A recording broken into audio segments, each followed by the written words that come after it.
आप धरती के ऊपर तैर रहे हैं, ना ग्रेविटी ना आवाज, बस एक नीला सा ग्लोविंग प्लैनेट जो तारों से भरे अंधेरे में लटका है। लेकिन आप कोई एस्ट्रोनॉट नहीं हैं, आप बस बहुत अमीर हैं। $55 मिलियन। सीबीएस न्यूज के मुताबिक यही कीमत है इस कॉस्मिक व्यू की। ये कोई कल्पना नहीं, ये स्पेस टूरिज्म है। और आज के समय में जेफ बेजोस, एलोन मस्क और रिचर्ड ब्रांसन जैसे अरबपति एक दूसरे को टक्कर दे रहे हैं ताकि वो पहला travel agent to the stars बन सके। लेकिन सवाल ये है, क्या ये इंसानियत का अगला जायंट लीप है या बस अरबपतियों का सबसे महंगा खिलौना? सोल से लेकर साओ पाउलो तक हर कोई सोच रहा है, क्या हम भी कभी स्पेस जा पाएंगे? बने रहिए, क्योंकि ये कहानी सिर्फ रॉकेट्स की नहीं है। ये कहानी है जुनून, रिस्क, पैसा और क्लाइमेट की। और शायद आपके अगले वेकेशन की भी। सिर्फ कुछ ही सालों में स्पेस टूरिज्म एक सपना नहीं, लॉन्च पैड बन चुका है। अब तक 120 से ज्यादा सिविलियंस धरती के एटमॉस्फेयर के पार जा चुके हैं। ब्रांसन की वर्जिन गैलेक्टिक ने 50 मील की ऊंचाई छुई और बेजोस की ब्लू ओरिजिन ने कारमान लाइन के पार उड़ान भरी, यानी ऑफिशियली स्पेस में। लेकिन असली झटका तब आया जब स्पेस एक्स की इंस्पिरेशन ने 4 आम लोग 3 दिन के लिए ऑर्बिट में भेज दिए। कोई प्रोफेशनल एस्ट्रोनॉट नहीं, बस पैसे, इतना कि आपकी पूरी जिंदगी की कमाई भी कम पड़े।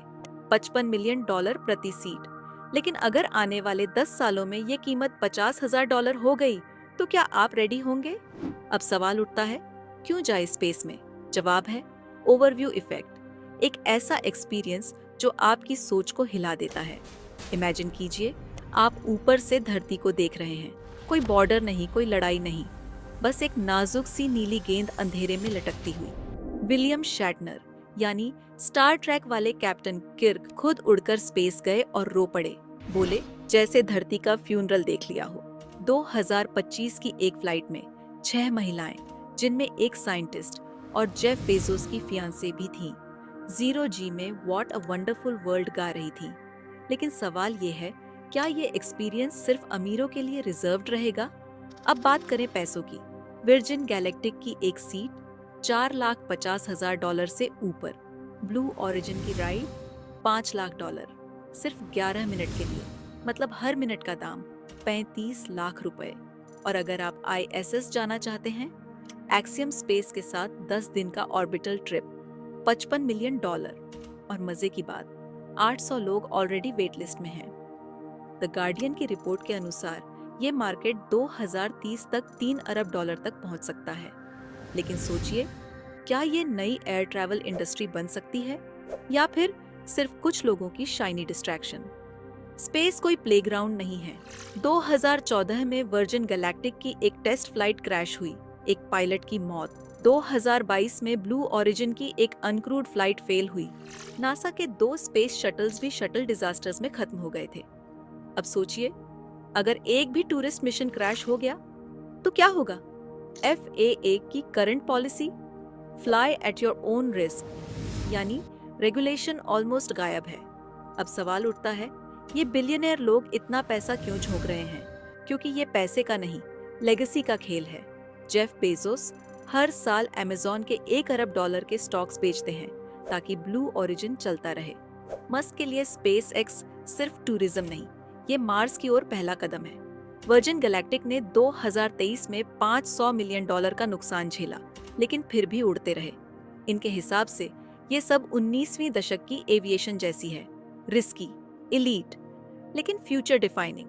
अब स्पेस एक्स का स्टारशिप सब बदल सकता है। ये सस्ता है, बड़ा है, रियूजेबल है और लूनर ट्रिप्स के लिए ऑलरेडी बुक्ड है। क्या स्टारशिप सस्ते में स्टार्स देगा या फिर अगले हिंडनबर्ग डिजास्टर की तरह क्रैश होगा? और अब सबसे मुश्किल सवाल, अर्थ पर इसका असर।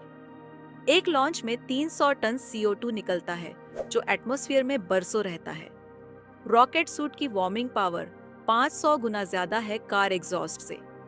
वर्जिन गैलेक्टिक की एक शॉर्ट फ्लाइट का CO2 आउटपुट बराबर है एक 10 घंटे के जेट ट्रिप के, लेकिन 200 यात्रियों की जगह सिर्फ 6 लोगों के लिए। अगर स्पेस टूरिज्म स्केल हुआ तो ओजोन लेयर पर सीधा असर पड़ेगा। वर्जिन कहता है, हम ऑफसेट करते हैं, लेकिन एक्सपर्ट्स बोलते हैं नो रॉकेट इज ग्रीन। तो सवाल ये है, क्या ये इंडस्ट्री अर्थ को बचाएगी या उसी को जलाकर राख करेगी? और फिर भी फ्यूचर बेहद एक्साइटिंग लग रहा है। 2023 में एक कैरिबियन माँ बेटी की जोड़ी स्पेस गई। Powerful symbol, representation and hope. Axiom, blue origin और नए प्लेयर्स जैसे ऑर्बिटल असेंबली, सब स्पेस होटल्स बना रहे हैं। 2030 तक होटल रूम्स स्पेस में होंगे। पैटर्न पीसी के मुताबिक 2030 तक 3000 से ज्यादा लोग स्पेस में उड़ चुके होंगे। कुछ लोग इसे रिच किड फ्लेक्स कह रहे हैं, पर जब डाइवर्स लोग स्पेस में जाते हैं तो दुनिया इंस्पायर होती है। आखिर में बात साफ है, स्पेस टूरिज्म एक कॉस्मिक गैम्बल है, रोमांचक, खतरनाक और शायद गेम चेंजर।